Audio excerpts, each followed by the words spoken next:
العاكفين والركع السجود আল্লাহ রব্বুল আলামিন বলেন, যখন আমি কাবাগৃহকে বাইতুল্লাহের মানব জাতির জন্য সম্মেলন স্থল হিসেবে ঘোষণা করলাম, এই যে এখন সারা পৃথিবী থেকে সমস্ত মানুষগুলো একটা জায়গাতে একত্রিত হচ্ছে কি হচ্ছে না? হচ্ছে না? এজন্য আল্লাহ পাক রব্বুল আলামিন বলেন, আমি এই জায়গাকে সমাধি স্থল করলাম, সম্মেলন স্থল করলাম। সারা পৃথিবীতে আমার যত মুসলমান আছে সমস্ত মুসলমান এখানে বছরে একবার একত্রিত হবে। আল্লাহ পাক রব্বুল আলামিন বলেন, মাসাবাতাল লিন-নাসি ওয়া আন্না ওয়াত্তাখিযু মিন মাকামি ইব্রাহিম মুসাল্লা। আমি তাদের জন্য শুধু সম্মেলন স্থল করে না, তাদেরকে জায়গাটা আমি নিরাপত্তা স্থল করে দিলাম। সুবহানাল্লাহ, কি করে দিলাম? নিরাপত্তা স্থল। এখানে যেই প্রবেশ করবে সেই নিরাপদ। সুবহানাল্লাহ।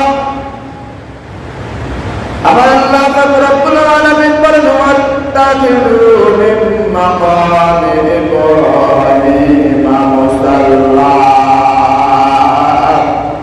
তোমরা ইব্রাহিমের দালানো জায়গায় নামাজের স্থান বানাও এবং ইব্রাহিম আলাইহিস সালামকে আমি আদেশ করলাম, তোমরা আমার ঘরকে দাওয়াতকারীদের জন্য পবিত্র করে নাও।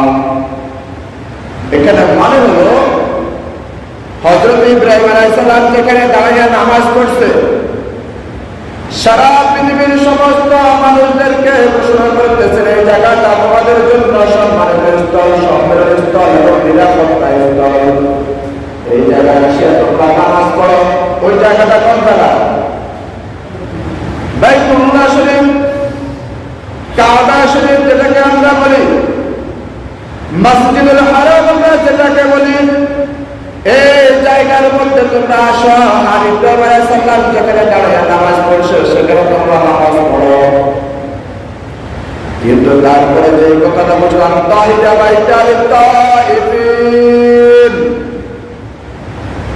আমি হযরত ইব্রাহিম এবং হযরত ইসমাঈল আলাইহিস সালামকে বললাম, ও ইব্রাহিম ও ইসমাঈল, তোমরা এই জায়গাটাকে পবিত্র করে দাও, পরিষ্কার করে দাও। আমরা সবাই আল মসজিদ বাইতুল্লাহ বলি না? আল মসজিদ বাইতুল্লাহ আমরা বলি, এই মসজিদটা বাইতুল্লাহর একটা অংশ, বলি না? আমাকে বলেন তো, যদি ওইখানে আল্লাহ পাক রব্বুল আলামিন হযরত ইব্রাহিম এবং হযরত ইসমাঈলকে মসজিদ পরিষ্কার করতে বলে, মসজিদ পবিত্র করতে বলে, তারা আপনাদের মসজিদ পবিত্র করার দায়িত্ব কার? ইমামদেরকে।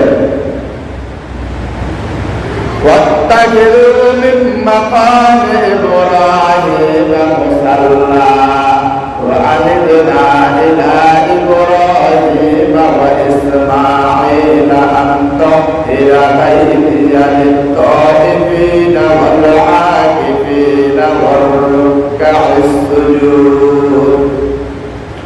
আমার বান্দারা যেখানে সিজদা করবে, আমার বান্দা যেখানে রুকু করবে, আমি ইব্রাহিম আলাইহিস সালাম এবং হযরত ইসমাঈল আলাইহিস সালামকে বললাম, ওই জায়গাটাকে পবিত্র করো।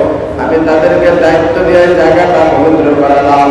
কিন্তু আমরা যে মসজিদে রুকু করি, সিজদা করি, আল্লাহর হুকুম আদায় করি, কি করি না? আল্লাহর হুকুম আদায় করি। এই মসজিদ পবিত্র করবে কে? মসজিদ পরিষ্কার করবে কে? এই মসজিদের পরিষ্কারের দায়িত্ব কিন্তু হলো যারা মসজিদের দায়িত্বশীল তারা।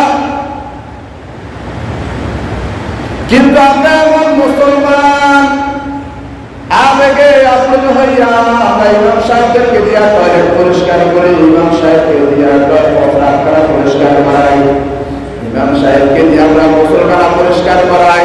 যে ইমামকে দিয়ে আমি টয়লেট পরিষ্কার করাইলাম, সেই ইমামকে নেতা মানলাম। যে ইমামকে একটু আগে দিয়ে প্রস্রাব করে পরিষ্কার করাইলাম, ওই ইমামের পিছনে আমি ইক্তেদা করলাম। একটু আগে যে ইমামকে দিয়ে আমি গোসলখানা পরিষ্কার করলাম, সেই ইমামের পিছনে আমি ইক্তেদা করলাম। আমি কেমন মুসলমান?